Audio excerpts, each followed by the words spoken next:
कामचोर लड़कियों, जब तक सांस है काम करती रहोगी। दीदी, हमसे और नहीं सहा जाता।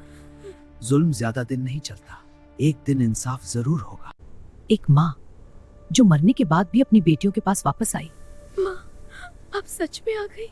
लेकिन इस कहानी का सच आपको हिला देगा। कहानी दो बहनें और रहस्यमयी कुआं। एक छोटे से गांव में धनराज नाम का एक मेहनती किसान रहता था। उसके साथ उसकी दो बेटियां रहती थीं, रानी 17 साल और गौरी 14 साल। रानी शांत, समझदार और जिम्मेदार थी, जबकि गौरी चंचल, मासूम और दिल की बहुत साफ थी। उनकी मां का देहांत कई साल पहले हो चुका था। मां के जाने के बाद दोनों बहनों ने ही घर संभाल लिया था। वे अपने पिता से बहुत प्यार करती थीं और हर दिन मेहनत करके घर को खुशहाल बनाए रखती थीं। एक दिन गांव में कमला नाम की एक औरत आई। वह लगभग 35 साल की थी, अकेली थी और बहुत दुखी होने का नाटक करती थी। धीरे धीरे वह गांव वालों से मदद मांगने लगी और एक दिन धनराज के घर भी पहुंच गई। बेटा, मुझे थोड़ा खाना दे दो, कई दिनों से भूखी हूं, उसने रोते हुए कहा। गौरी तुरंत पिघल गई। दीदी, हमें इसे खाना दे देना चाहिए।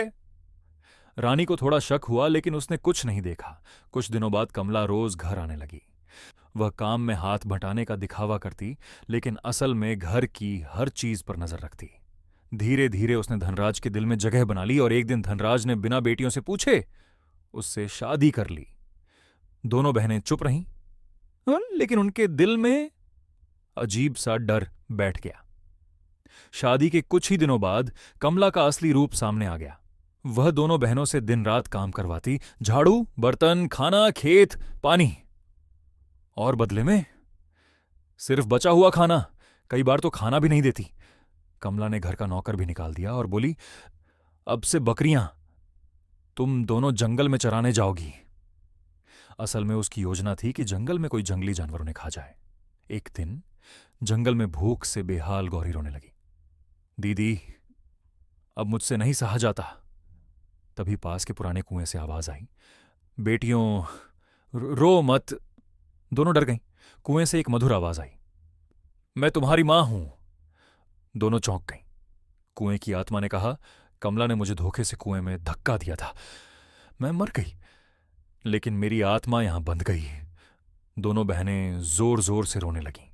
मां बोली, अब मैं तुम्हारी मदद करूंगी, रोज यहां आना। उस दिन से कुआं उन्हें रोज स्वादिष्ट खाना देने लगा।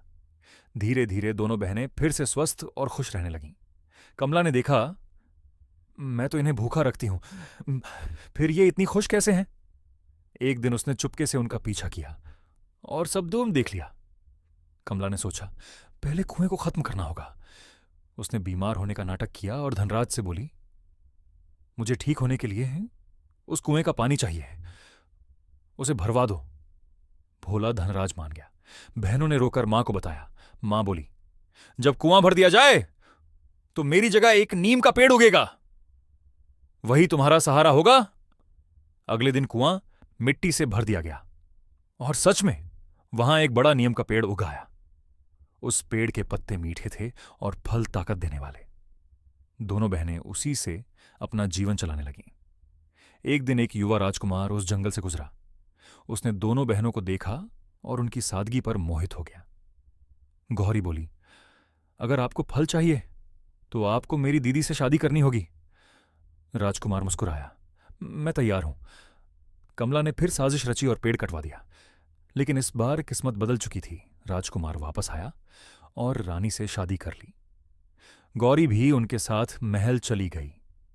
दोनों बहनों को प्यार, सम्मान और खुशियां मिलीं। कुछ समय बाद धनराज को सच्चाई पता चली। उसने कमला को घर से निकाल दिया। कमला दर दर भटकने लगी। राजकुमार से शादी के बाद रानी और गौरी की जिंदगी पूरी तरह बदल गई थी। महल बहुत बड़ा था, हर तरफ खुशियां थीं।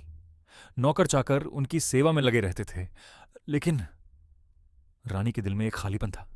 एक रात उसने आसमान की तरफ देखते हुए कहा, मां, अगर आप सच में हमारे साथ हैं तो एक बार मिल जाओ। गौरी भी पास बैठी रोने लगी। रहस्यमयी सपना। उसी रात रानी को एक सपना आया। उसकी मां सफेद कपड़ों में दिखाई दी और बोली, बेटी, मेरी मुक्ति अभी पूरी नहीं हुई है। रानी घबरा गई। मां, अब क्या करना होगा? मां बोली, जिस जगह कुआं था वहां अभी भी मेरा एक हिस्सा दबा हुआ है। जब तक उसे मुक्त नहीं करोगी मैं पूरी तरह आजाद नहीं हो पाऊंगी। अगली सुबह रानी ने सब गौरी और राजकुमार को बताया। राजकुमार बोला, हम तुरंत वहां चलेंगे, सच जानना जरूरी है। तीनों उसी जंगल की ओर निकल पड़े। जब वे उस जगह पहुंचे जहां कभी कुआं और नीम का पेड़ था, वहां अब जमीन सूखी और बंजर थी। गौरी रोते हुए बोली, यही जगह है दीदी। तभी अचानक जमीन हिलने लगी और वहां से एक बूढ़ा साधु प्रकट हुआ। साधु ने कहा, तुम लोग आखिर आ ही गए? रानी ने पूछा, आप कौन हैं? साधु बोला, मैं इस जंगल का रक्षक हूं और तुम्हारी मां की आत्मा को मुक्ति दिलाने वाला। साधु ने जमीन की ओर इशारा किया। इस मिट्टी के नीचे तुम्हारी मां की असली अस्थियां दबी हैं। जब तक इन्हें पवित्र नदी में विसर्जित नहीं किया जाएगा उनकी आत्मा भटकती रहेगी। रानी और गौरी ने बिना देर किए खुदाई शुरू कर दी। कुछ देर बाद उन्हें एक पुरानी पोटली मिली जिसमें उनकी मां की अस्थियां थीं। दोनों बहनें फूट फूट कर रोने लगीं। राजकुमार उन्हें पवित्र नदी तक ले गया।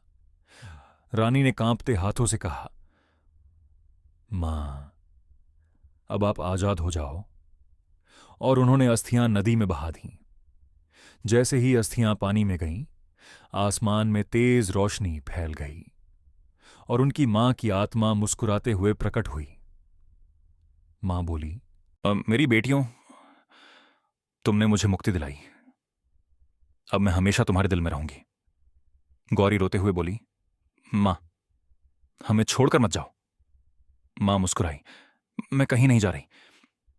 जब भी तुम सच्चाई और प्यार के रास्ते पर चलोगी मैं वहीं मिलूंगी।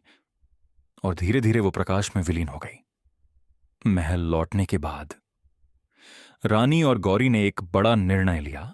उन्होंने अपने गांव में गरीबों के लिए भोजन की व्यवस्था शुरू की, अनाथ बच्चों के लिए घर बनवाया और उस जंगल की जगह एक मंदिर बनवाया जहां उनकी मां की याद में दीप जलता रहता था।